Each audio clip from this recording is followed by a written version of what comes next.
Buenas noches, gracias por la invitación. Espero que puedan entender mi portuñol. Yo voy a intentar hablar un poco más de español que en portugués.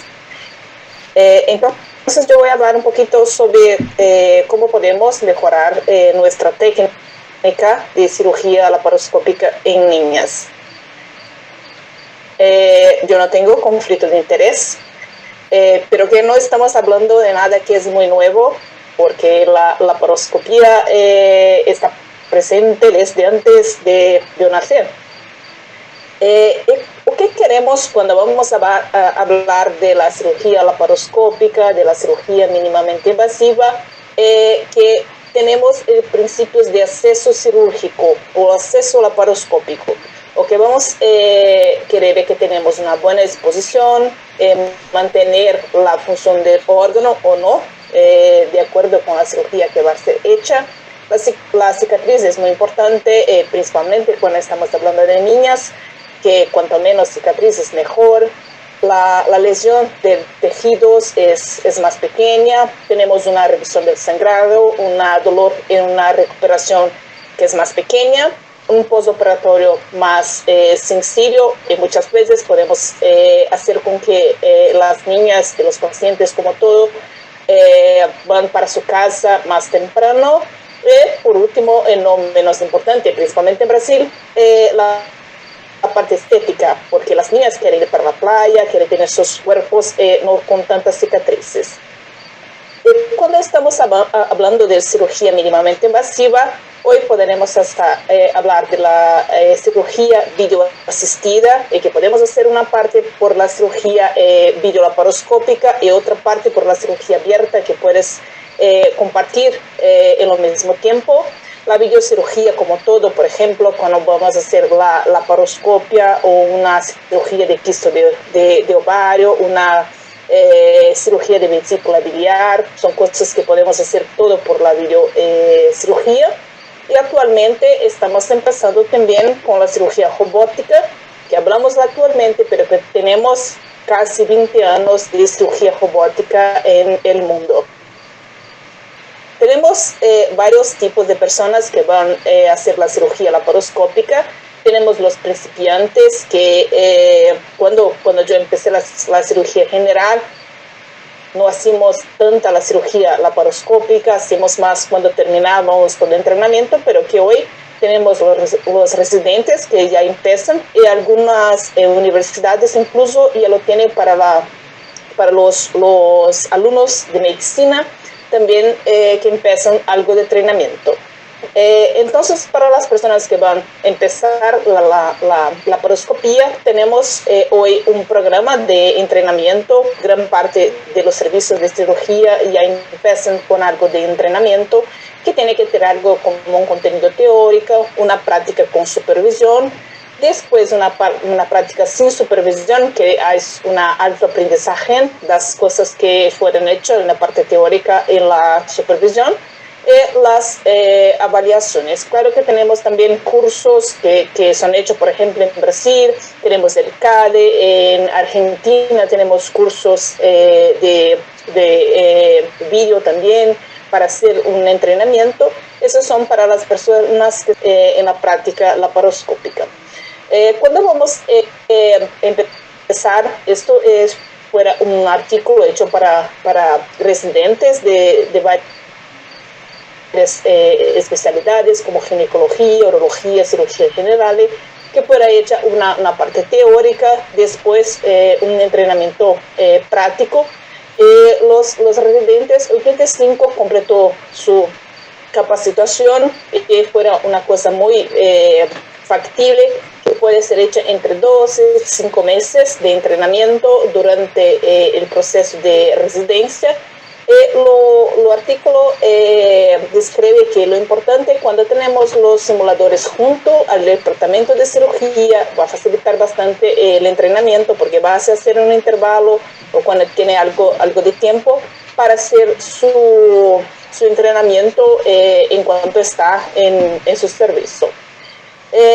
Las cirugías que se deben ser hechas por las personas que están iniciando son las cirugías más sencillas, por ejemplo, en la parte ginecológica, una torsión ovárica, una resección de quistos ováricos simples, una oophorectomía total, que es una cirugía más sencilla, una biopsia o las cirugías de diagnóstico. Esos puedes empezar haciéndose una parte de la cirugía y los más expertos hacen la parte más complicada, vas a hacer su acompañamiento y después vas iniciando su entrenamiento. Para las personas que están haciendo la práctica, también puedes hacer entrenamiento, no es porque está haciendo la cirugía laparoscópica que no tiene que hacer más entrenamiento. Por ejemplo, actualmente yo hago la robótica, pero siempre que tengo una robótica con su cirugía agendada, yo voy a los simuladores nuevamente, hago todo entrenamiento, porque son cosas que están aumentando el entrenamiento y tiene que ser hecha incluso por las personas que ya empezaron su práctica. Este es un artículo que muestra cómo las personas que ya tienen una formación básica pueden hacer un entrenamiento, si esto es efectivo o no. Fuera hecho una randomización de 2 grupos por las personas que tenían un entrenamiento práctico y teórico previo. 2 grupos aleatorios, un grupo fuera hecho su entrenamiento en un centro especializado y otro grupo con simuladores que fuera hecho en su casa con ejercicios que son ya previamente agendados y que es posible hacer un entrenamiento en casa con unos simuladores y no solo en un centro. Entonces, estos dos grupos hicieron entrenamiento, 6 semanas de entrenamiento. Y los 2 grupos, al final de todos, tuvieron un entrenamiento muy parecido, sino que el grupo de las personas que hicieron entrenamiento en casa tuvieron más días de entrenamiento, pero que en términos de horas se entrenaron y lo mismo, y la evaluación de los 2 fuera muy similar. El entrenamiento fuera hecho similar y no solo las 6 semanas de entrenamiento, fuera hecho un follow-up, un acompañamiento 6 meses después y los 2 grupos se quedaron muy parecidos, pero que los días de entrenamiento, el grupo que se quedó con los simuladores en casa fuera un poco más grande. Lo que fuera importante también es que los grupos que fuera hecho entrenamiento en casa, por tanto se hicieron entrenamiento por más días, mismo que lo número de las horas que fuera lo mismo, se parece que después de más tiempo se quedaron un poco más con su entrenamiento a largo plazo, un poco más eficaz. Las personas que ya están practicando o que debe hacer en ginecología, lo recomendado es que se puede hacer, por ejemplo, la resección de quistos ováricos complejos, porque son quistes que tenemos que tener un poco más de cuidado, porque se puede tener algo de oncología, algo de malignidad. Entonces, este es para quien tiene un poco más de expertise. La oophorectomía parcial, que es más dificultosa do que la oophorectomía total. La preservación del ovario es más difícil do que sacar todo el ovario. La cirugía oncológica más simple, por ejemplo, una oophorectomía oncológica puede ser hecha con la variación de la estatificación de todo el ovario. Y las cirugías iniciales del útero también puede ser hecha por las personas que ya están practicando algún tiempo la cirugía ginecológica. Los expertos tienen que hacer algo de entrenamiento también. Es importante que siempre que se pueda mantenga el entrenamiento. Este fuera un otro artículo con una oportunidad de entrenamiento, con una caja de simulación que tenía una imagen muy buena, y fuera hecha una evaluación con los expertos que tenían las experiencias y que si esto era bueno o no para ellos.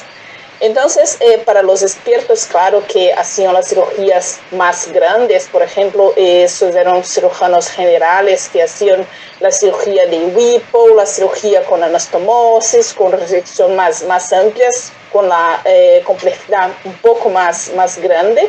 Y los cirujanos vieron que los simulador se parecía con una cualidad muy parecida con lo quirófano, casi un 91%, y que se mantenía tan confortable, que se mantenía la fidelidad de un original, de una cirugía, con más de 90%. Entonces, mismo para los expertos, la cirugía más compleja, es importante que fuera también ofertado entrenamientos más específicos.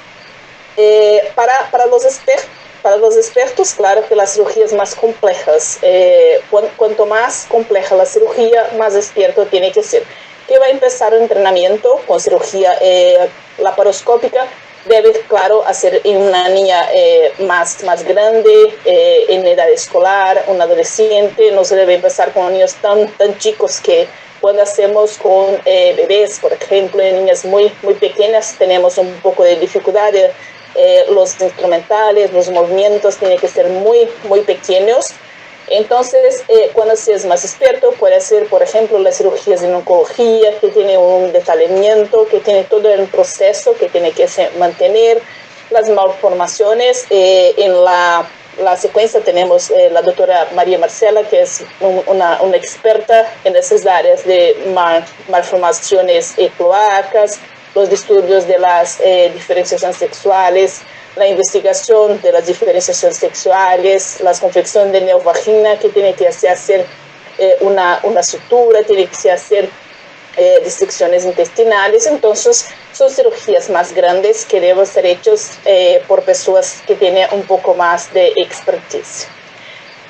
Cuando estamos hablando en cirugía más complejas, tenemos las cirugías oncológicas, pediátricas, que tenemos la parte ginecológica también. Cuando debemos hacer la cirugía mínimamente invasiva, que puede ser la laparoscopia en grande parte, o por ejemplo la cirugía robótica, en las niñas tenemos que hacer algunas preguntas para saber si la cirugía está indicada o no. Por ejemplo, si el uso de la cirugía mínimamente invasiva va a afectar nuestra percepción de resección de márgenes, nuestra muestra de ganglios, porque tenemos que garantizar que todo el proceso oncológico va a ser hecho por vía mínimamente invasiva. Si no es posible de hacer, no se debe hacer esta herramienta de acceso quirúrgico. Nuestra cirugía va a afectar la supervivencia libre de enfermedades.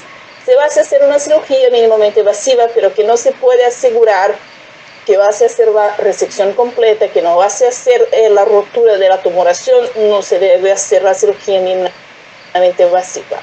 ¿Qué tipo de paciente abordaje debemos considerar? La cirugía ovárica, por ejemplo, es una cirugía que es tranquila para nosotros, que hacemos esa área para empezar la cirugía oncológica. ¿Cuáles son las consideraciones técnicas? ¿Cómo vamos a hacer el sacado de la tumoración? Son otras cosas que debemos tener en mente. Cuando no debemos hacer la laparoscopia, por ejemplo, tumores muy grandes, vamos a tener que hacer una incisión muy amplia para sacar el tumor. La ventaja de la cirugía laparoscopia no vamos a tener. Si tiene, por ejemplo, invasión de los vasos, de la aorta, la cava, la ilíacas, también no son cirugías que deben ser hechas por vía laparoscópica. Si no tenemos instrumentos apropiados para esa cirugía, con una buena avaliación de las estructuras, también no tenemos que hacer. Lembrar siempre que vamos a hacer un recuerdo que los sacados de los tumores tiene que ser con una bag, con un saco que debemos hacer para ser sacado. No se puede hacer la rotura, no se puede sacar con algo que sea un poco dificultoso. Los especímenes tienen que ser todo intacto para ir al patologista. Se debe mantener principios de la cirugía oncológica, mismo cuando vamos a hacer la cirugía mínimamente invasiva. Entonces, intentar siempre no hacer la ruptura de la tumoración, mantener el espécimen intacto, la resección R0, entonces intentar siempre la resección total y sin márgenes comprometidas, salvar el órgano cuando es adecuado para salvar. Por ejemplo, si vamos a hacer una cirugía ovárica, salvar el útero, el otro ovario siempre que es posible, la linfodenectomía cuando está indicada. En las niñas, gran parte, no tenemos la indicación en la cirugía primaria de hacer la linfodenectomía, pero que algunos casos de niñas adolescentes tiene que se hacer. La propuesta cirúrgica, ¿o qué vamos a hacer? Si nuestra propuesta es solo una biopsia, una estapificación o la resección, tenemos que entrar por mínimamente invasiva para hacer lo mismo que haríamos en la cirugía abierta. La laparoscopia, tenemos un gran parte que se puede hacer lo tumor germinal, y siempre tenemos que ver la proporción del tumor, el tamaño del niño.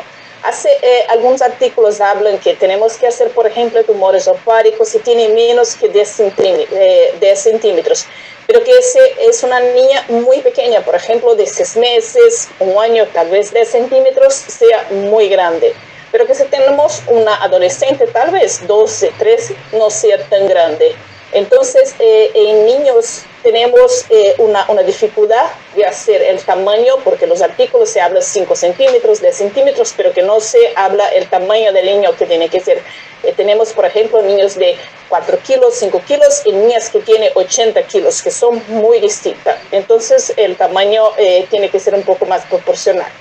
El ovario puede ser hecho, es una gran indicación de la laparoscopia en tumores ováricos, que se puede hacer con uno porto solo o más de uno porto, pero que tiene que hacer la resección segura junto de una bag para sacar la tumoración. Los tumores germinales, que son los más comunes. Mañana yo voy a hablar un poco de las tumoraciones de niños en adolescentes, pero que lo gran que tenemos son los tumores germinales. Algunos de epiteliales, pero que los de germinales son más. Podremos usar la laparoscopía para tratamiento de la resección, desde que tenemos el principios oncológicos con toda la estratificación. Podemos usar, por ejemplo, para hacer la estratificación cuando no tiene o no se conoce, por ejemplo, la niña fuera, la cirugía fuera en una urgencia y no tenemos el datos de la estratificación. Podemos hacer, por ejemplo, una videolaparoscopia diagnóstica solo para hacer la estratificación, y podemos hacer un second look después del tratamiento con la quimioterapia. Por ejemplo, este video está más o menos una cirugía de second look, una niña que tenía un terminal que llegó después de la cirugía con diseminación peritoneal. Es un IOXAC, un tumor de seno endodérmico que se estaba todo en todo abdomen. Esta niña fuera hecha la quimioterapia por 5 semanas, y después de esto se tenía imágenes en el examen, pero que los marcadores estaban negativos, y no sabíamos si teníamos dolencia que estaba activa o si teníamos una necrosis, algo que no tenía más células oncológicas. Entonces la videolaparoscopía fue hecha para sacar todo lo posible de esas lesiones residuales, y la niña tenía todas las lesiones con necrosis. Y su tratamiento estaba cerrado después de la cirugía. La cirugía fue muy importante para cerrar el tratamiento con más tranquilidad. Entonces, lo que tenemos que tener en nuestra mente es que la laparoscopía es posible, es seguro, pero que los cirujanos tienen que tener una experiencia con videolaparoscopia, tienen que empezar con procedimientos más sencillos para después hacer los procedimientos que son más complejos. Tiene que tener la experiencia con la cirugía abierta también. Lembrar que la laparoscopía, así como la robótica, es una herramienta, no es una nueva cirugía. Vamos a hacer la misma cirugía, con el mismo principio, con todas las cosas que tenemos que hacer, como haríamos la cirugía abierta. Mantener los parámetros de la seguridad de la cirugía. Si no tenemos seguridad, si no vemos, si la cirugía no está segura, tenemos que hacer la conversión para la cirugía abierta. Entonces, en la sala de cirugía, en el quirófano, tenemos que tener, por ejemplo, lo material todo para la cirugía abierta, sea como una cirugía de emergencia o una abertura por una imposibilidad de finalizar el tratamiento por vía laparoscopia. Y hacer entrenamiento. Hoy los residentes ya empiezan su entrenamiento, pero que tenemos cursos por todo el mundo, tenemos las cajas que se puede hacer entrenamiento y siempre ver las técnicas nuevas que están haciendo. Tenemos preparados porque la laparoscopia hoy es una realidad. Cuando yo hice mi residencia, teníamos pocos instrumentales laparoscópicos, no eran todos hospitales, y hoy es una realidad para todos los hospitales. Y ya estamos en este camino para tener la robótica, que va a ser una realidad. En 10, 15 años tenemos en gran parte de todos los hospitales del mundo, vamos a tener la cirugía robótica, y por esto tenemos que estar preparados para el futuro. Muchas gracias. Si quieren hacer algo de pregunta, yo estoy para sanar las dudas. Muchas gracias, doctora. Interesante. Es interesante lo que usted mencionó, evaluar bien en qué pacientes debemos continuar con la cirugía laparoscópica y en qué pacientes es conveniente la cirugía abierta. Doctora, ¿hay alguna diferencia en cuanto a la posición laparoscópica, digamos, si se trata de recién nacidos, de niñas, de adolescentes, y en cuanto a la presión o los flujos que podemos usar? Sí. Para los niños en general usamos flujos muy bajos, como 2 litros de gas que se puede empezar. Para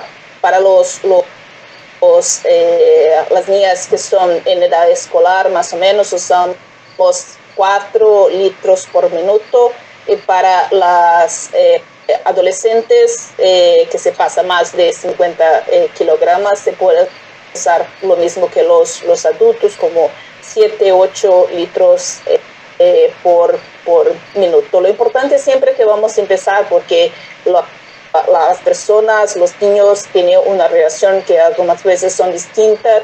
Es siempre que va a empezar el flujo, avisarlo los anestesiólogos que estamos empezando, y que cualquier dificultad nos avise que vamos a bajar el flujo. Algunas veces abrimos los portales, bajamos el flujo, estabilizamos para empezar nuevamente. Podemos incluso cambiar durante la cirugía.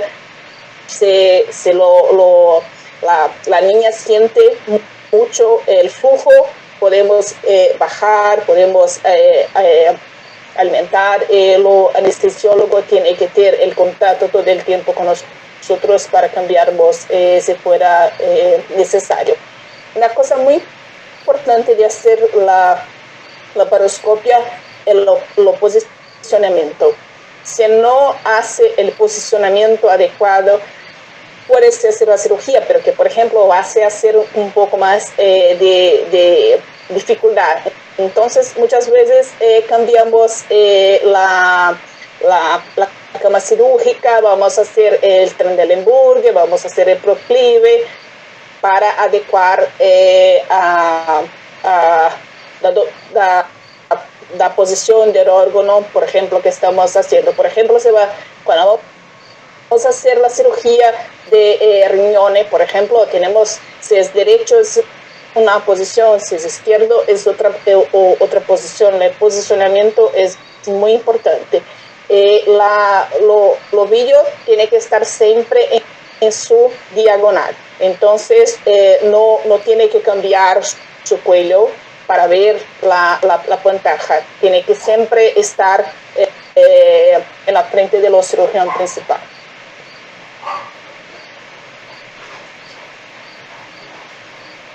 Doctora, y por ejemplo, ¿hay un tiempo máximo que nosotros podemos tener en una cirugía laparoscópica? O sea, ¿cuándo decir, no, ya hemos excedido el tiempo y es mejor convertir?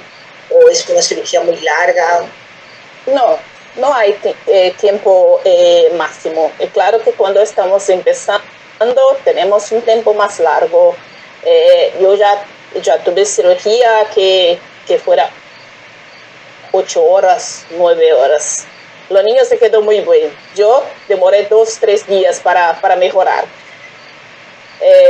Entonces, siempre hablando con lo anestesiólogo y ver, por ejemplo, porque tiene cirugía que son muy largas por dificultad técnica, pero que tiene cirugía que son muy largas y si hay un sangrado muy grande, algunas veces tiene que cambiar.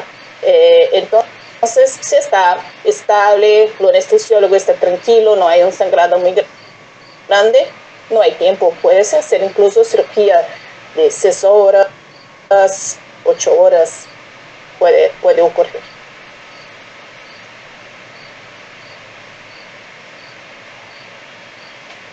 Muy bien, doctora, muchas gracias. No sé, Omar, si tienes alguna pregunta de los participantes. Por aquí no, yo creo que la doctora La Rosa tiene la mano levantada y le voy a habilitar el micro.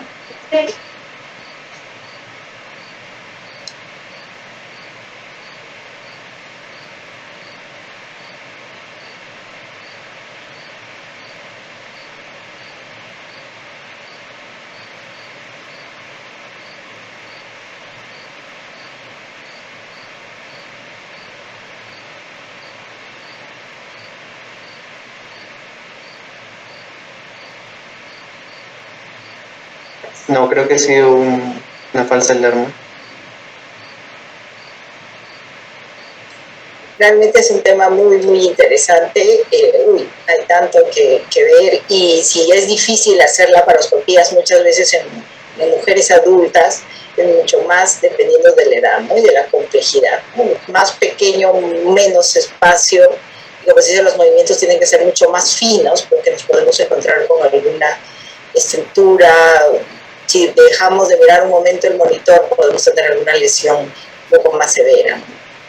Sí, lo más dificultoso de hacer los vídeos en los niños para todos, la parte ginecológica o todos, es el espacio. Algunas veces tenemos que tener los instrumentales muy, muy cerca de la piel y algunas veces con el movimiento los trocares salen, tenemos que parar, poner nuevamente. Es un poco más dificultoso, batemos todo el tiempo los instrumentales uno en otro, entonces la movimentación es muy, muy pequeña, no podemos hacer grandes movimientos, pero que tenemos algo peor, que es el tórax de los niños, es peor que el abdomen. Sí, es bien. Muy bien, doctora. Entonces mañana estaremos también nuevamente con usted en su exposición. Muchas gracias. Si hay alguna pregunta ya se la estaremos canalizando. Muy amable, doctora. Gracias.